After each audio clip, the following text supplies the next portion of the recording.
All right, let's get right into it.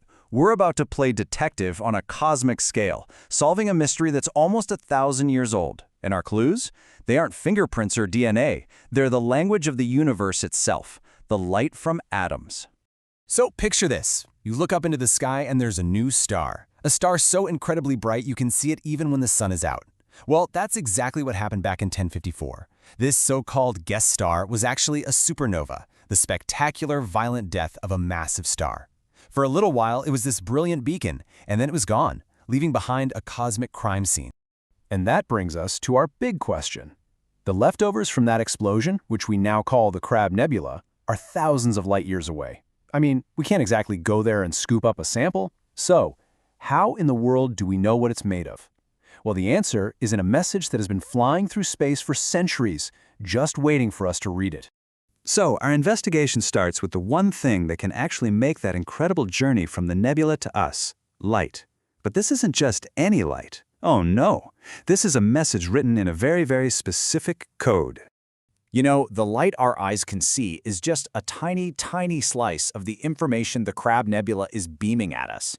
It's also shouting in X-rays, radio waves, infrared, the whole shebang.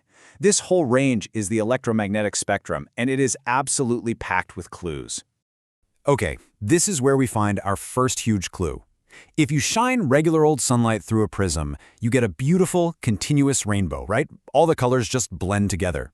But, and this is so cool, if you take light from a specific element that's been heated up and do the same thing, you don't get a rainbow. You get a few sharp, distinct lines of color, and that changes everything.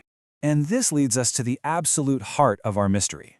Every single element in the universe, hydrogen, helium, oxygen, you name it, has its own unique set of these colored lines when it gets energized. It's like a perfect, unforgeable atomic fingerprint, a cosmic barcode. If we can read the barcode, we know exactly what we're looking at, no matter how far away it is. So, we have this amazing clue, the atomic fingerprint. But to really trust it, we need to know why it works. I mean, why do atoms speak in these weirdly specific colors? To answer that, we've got to zoom way in and look inside the atom itself. Let's start with a handy, simplified model of the atom called the Bohr model. Just imagine a nucleus in the center with electrons zipping around it. But here's the catch. They can't just orbit anywhere they want. They're stuck on specific paths or energy levels. Kind of like planets in the solar system, they have their own orbits and they can't just drift around between Earth and Mars. So here's the play-by-play. An atom in that nebula gets blasted with energy from the supernova explosion. An electron absorbs that energy and gets super excited, causing it to jump up to a higher orbit. But it can't stay there. It's unstable. It wants to go back home. So it falls back down to its original comfortable orbit. And as it falls, it has to release that extra energy. And it does so by spitting out a single particle of light, a photon. Now the color of that light depends on how far the electron fell.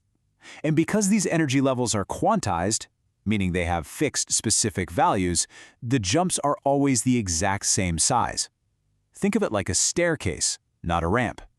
You can jump from step 5 down to step 2, but you can never, ever land on step 2.5. That's why we see those sharp, crisp lines of color, not a blurry mess. Okay, so let's zoom back out. We see how a single atom works. Now let's see how these little rules build up to create the elegant organization of, well, everything. This stuff doesn't just explain light, it builds the entire framework of chemistry. The way electrons fill up all those available energy levels has a name. It's called electron configuration, and it's not random at all. There's a super strict rulebook, all laid out by quantum mechanics, that dictates exactly which electrons can go where. A really great way to think about it is that every electron in an atom has its own unique address, made up of 4 quantum numbers. It's like a house address: street, city, state, zip code. There's a fundamental rule of the universe that says no 2 electrons in the same atom can have the exact same 4-part address. It's just not allowed. And what's absolutely wild is that when you start building atoms by following these address rules, you automatically start building the periodic table, right? Hydrogen gets 1 electron in the first level. Helium fills that level up. For lithium, you have to start a whole new level, and on it goes. So that periodic table you stared at in science class, it's not just some random chart someone made up. It's a direct, visual consequence of the deep quantum rules that build our reality. It's like the ultimate filing system for all of matter. All right, we've done our homework, we understand the clue, that atomic fingerprint, and we get the science behind it.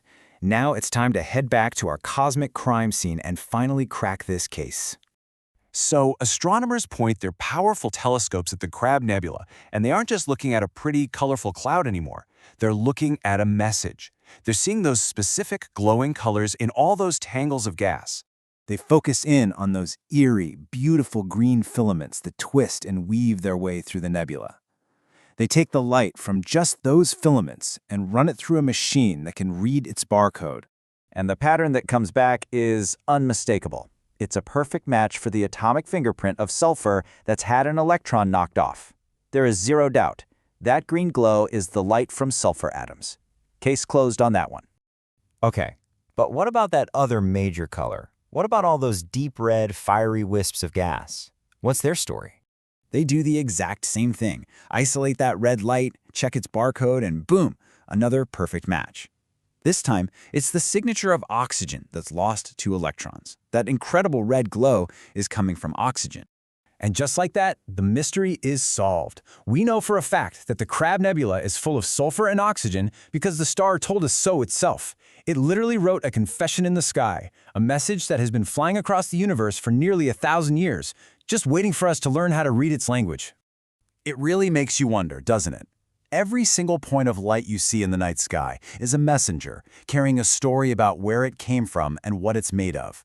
What other incredible secrets are out there, written in the light of distant galaxies, just waiting for us to decode them?